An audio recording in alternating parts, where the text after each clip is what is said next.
So the final classification model evaluation metric we're going to have a look at is a classification report.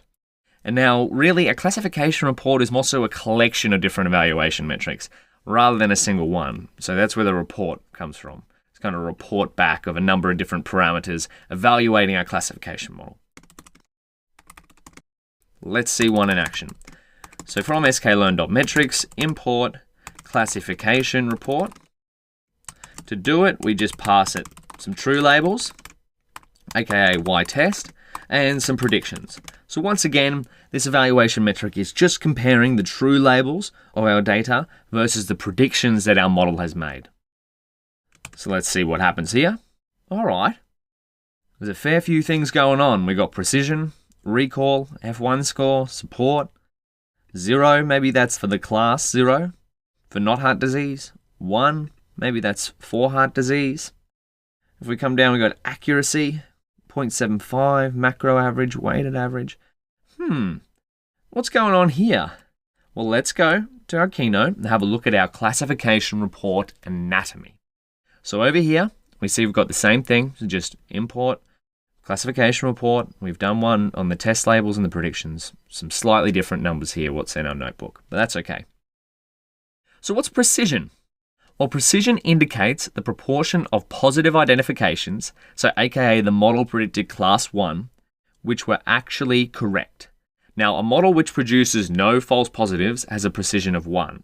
So that's where we can see our precision scores.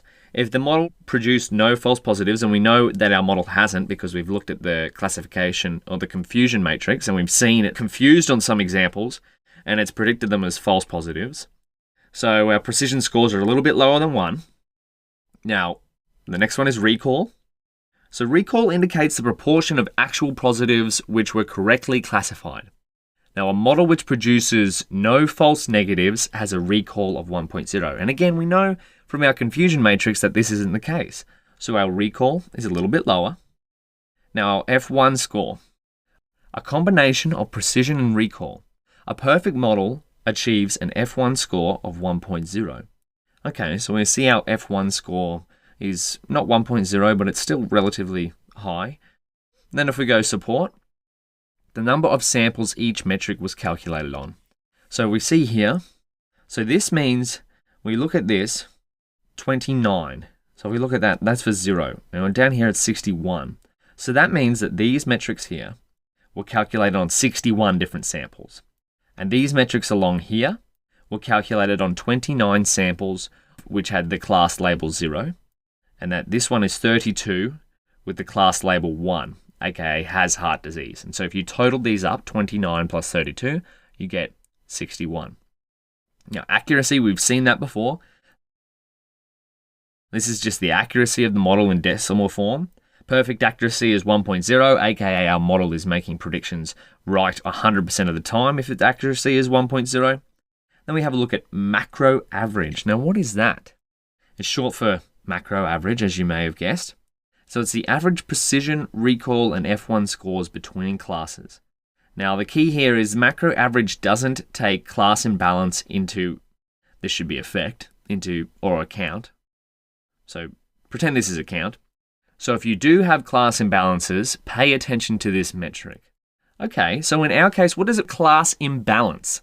Well, if you look at our example, we don't have class imbalances here. Why is that? Well, because we have relatively the same amount of samples with class 0 and class 1. Meaning, we've got about 50-50 split here. It's not exactly 50-50, but it's not like we have 60 examples of class 1 and 1 example of class 0. So we've got about 30 in each. So if you did have class imbalances, you really want to check out your macro average. Now, because our example, the classes are relatively balanced, that's why the macro average and the weighted average, short for weighted average, AVG, the weighted average is the precision, recall, and F1 score between classes. Weighted means each metric is calculated with respect to how many samples are in each class. So this metric will favor the majority class. For example, will give a high value when one class outperforms another due to having more samples. So this is why that our values here are quite similar, because we have balanced classes. Now you might be thinking is what kind of situation would it be that these values would be out of whack, right? Like where would this happen? And you might also be thinking, we've learned a whole bunch of different metrics here. We come back to our notebook. We've gone over classification reports. We've done confusion matrix. We've done accuracy. We've done area under ROC curve. So when should I use each of these? So now we've kind of gone through them. It might be tempting to think, well, why don't I just ditch all these other ones that I really am having kind of trouble grasping and just use accuracy?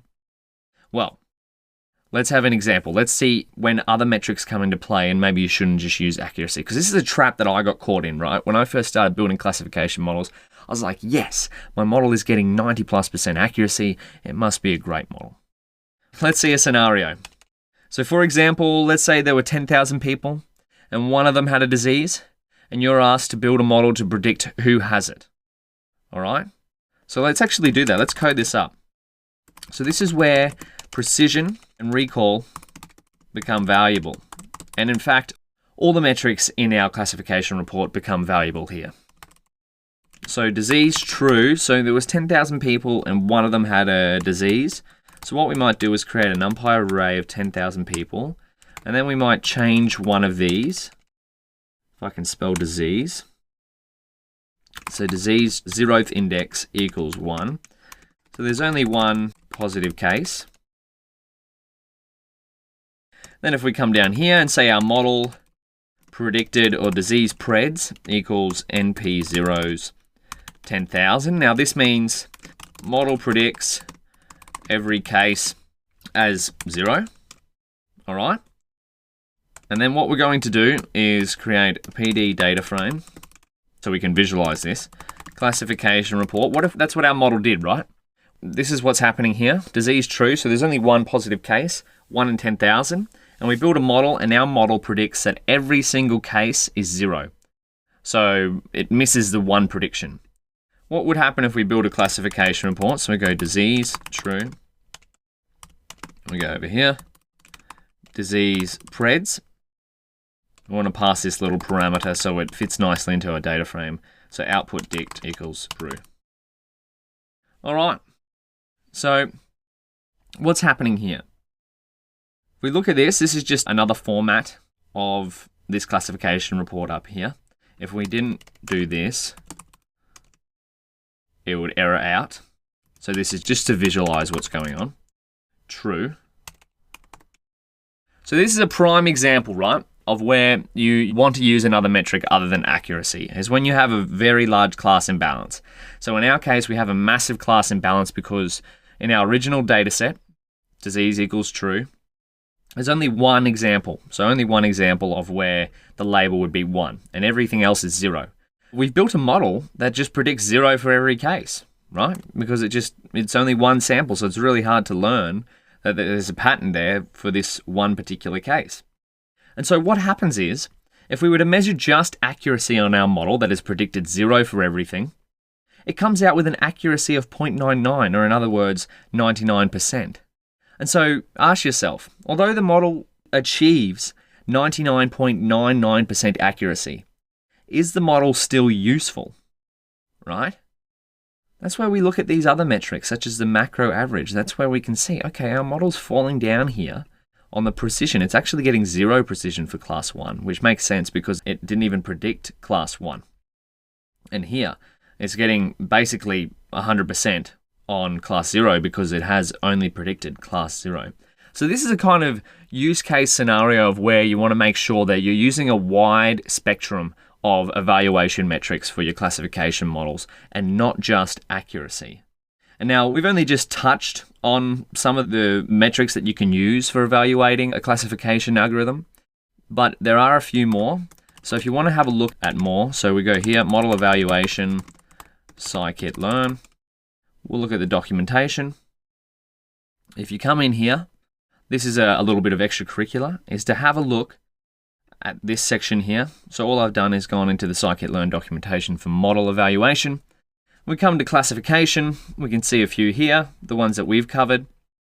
And so the ones that we've covered are probably the bare minimum that you want to use, right? So accuracy, area under the ROC curve or AUC, confusion matrix, and classification report.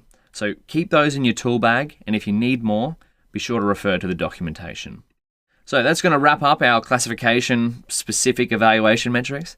Let's dive into the next section where we'll have a look at some more specific regression model evaluation metrics.